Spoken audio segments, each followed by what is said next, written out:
Hello and welcome to this edition of Middle East Matters. I'm Haxi Myers-Belkin. Coming up in the programme, the first instalment of Washington's long-awaited peace plan for the Middle East is unveiled in Bahrain. Palestinian leaders, however, rejecting the initiative that earmarks $50 billion for investment in the Palestinian territories. After Turkey's ruling AK party concedes defeat to opposition leader Ekrem İmamoğlu following a rerun of Istanbul's mayoral election, we take a look at the man heralding a new beginning for the city and the country. And we'll be speaking to the co-creator and lead director of Jinn, the first Netflix original series commissioned from the Middle East.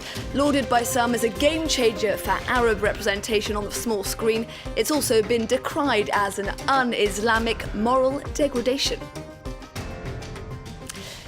Now, it's been a long time coming, but US President Donald Trump's Middle East peace plan has now been revealed in Bahrain.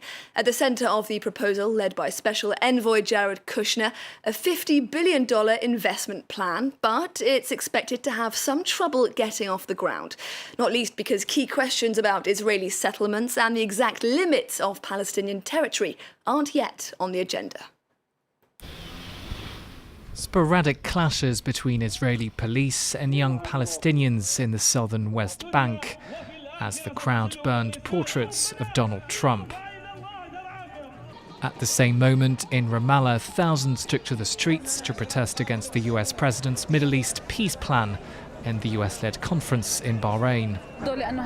I am against this conference because it is a conference for normalization, the normalization of the Israeli occupation.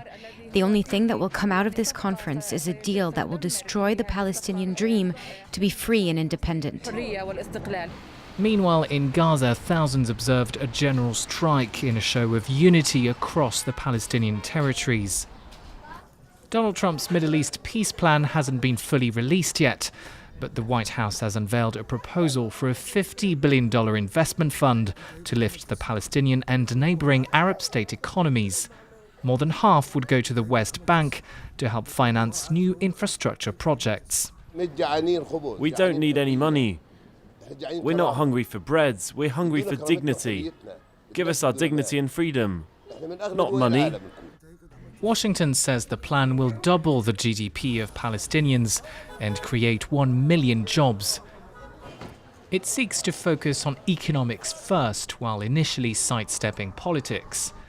Washington says issues such as Israel's occupation of Palestinian territories, the blockade of Gaza, and the right of return will be addressed at a later time, an approach criticized by Palestinians, Israelis, as well as human rights groups. In a new low for Washington-Tehran relations, the USA this week announced hard-hitting financial sanctions on the office of Supreme Leader Ayatollah Ali Khamenei.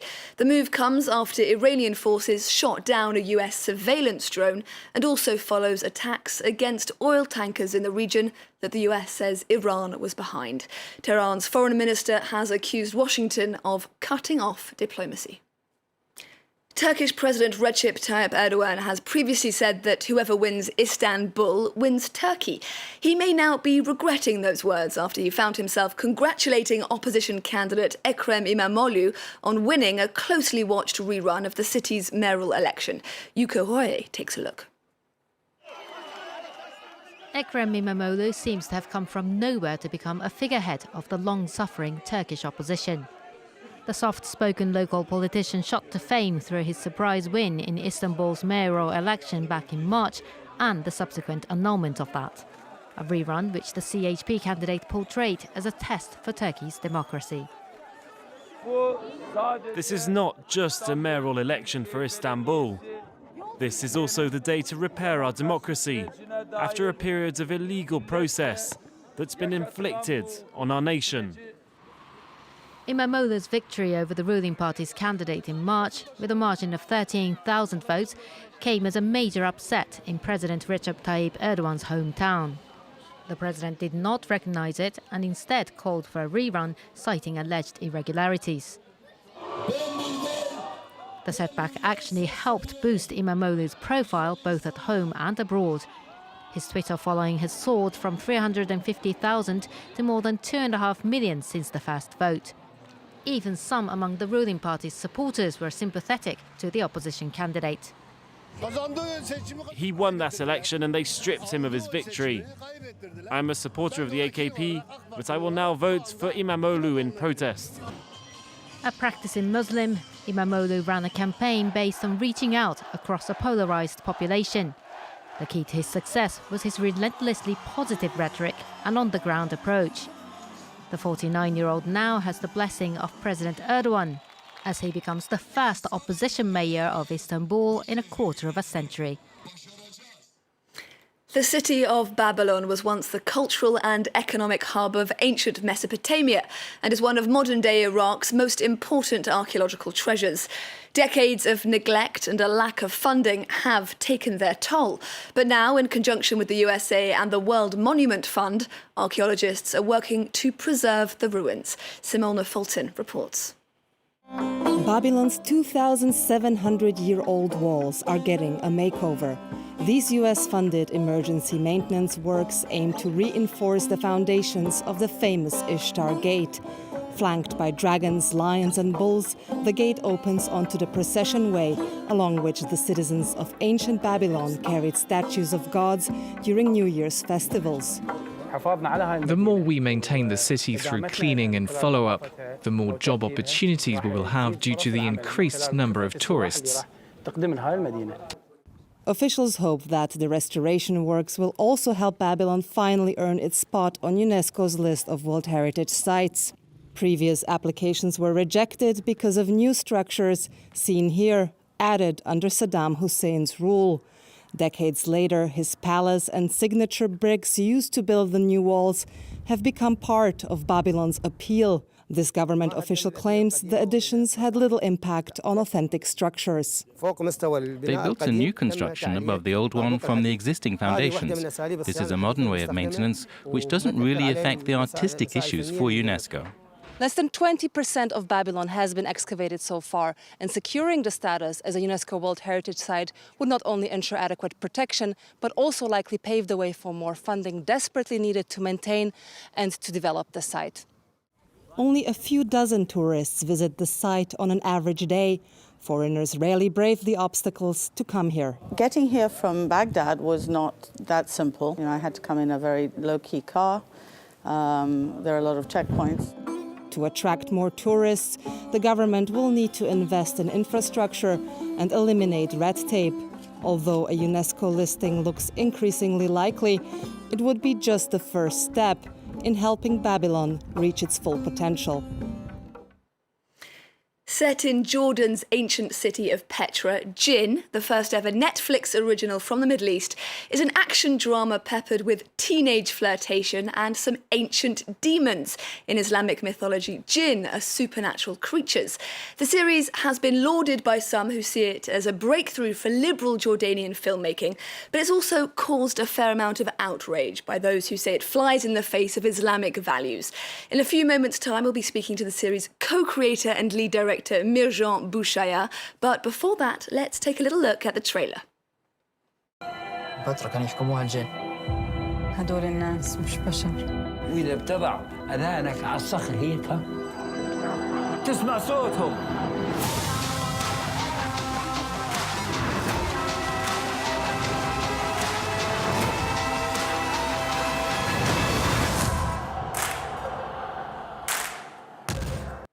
Mir-Jean Bou Chaaya, thank you very much indeed for joining us here on France 24. Could you start by telling me just what you were seeking to achieve with this series? Thank you for having me.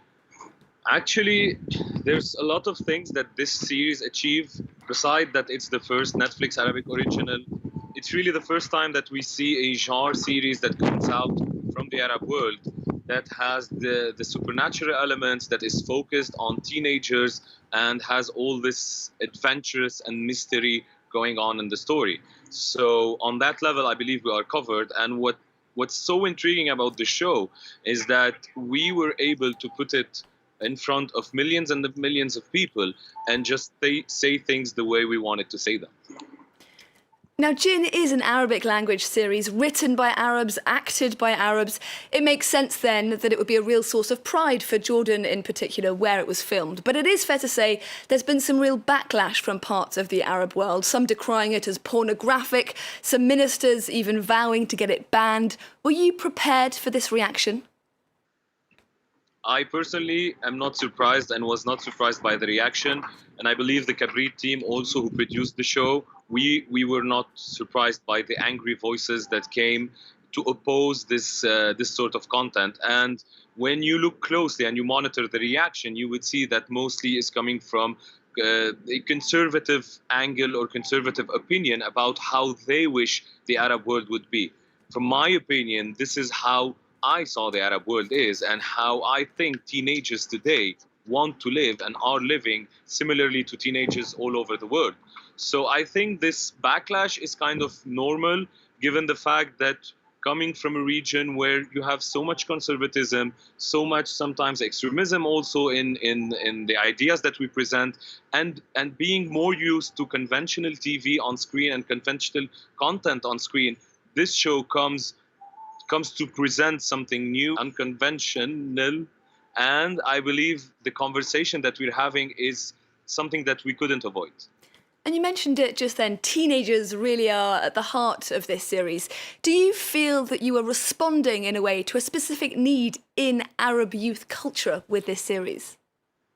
I definitely think that we're responding to a need in the Arab world, which is teenagers do not feel represented in the Arab world. We do not have content before Jinn that speaks to them. And this is also based on studies that we did that were presented to us when we were preparing for the show, where we saw that the majority of teenagers from the Arab world cannot name one single show that represents them and that they would follow that speaks Arabic. They always go to see English-speaking content, foreign language content, and for me, this is a shame. We have great storytellers. We have everything that we need to tell our own stories with our own voices. And what's even more a shame that when you speak up and when there are new voices, someone is trying to shut them down. And this is what we believe is the biggest challenge, creating content from the Middle East. Mir-Jean Bou Chaaya, co-creator and lead director of Netflix original Jinn. Thank you very much indeed for speaking to us here on France 24. Well, that brings us to the end of this week's edition of Middle East Matters. Thank you very much for joining us.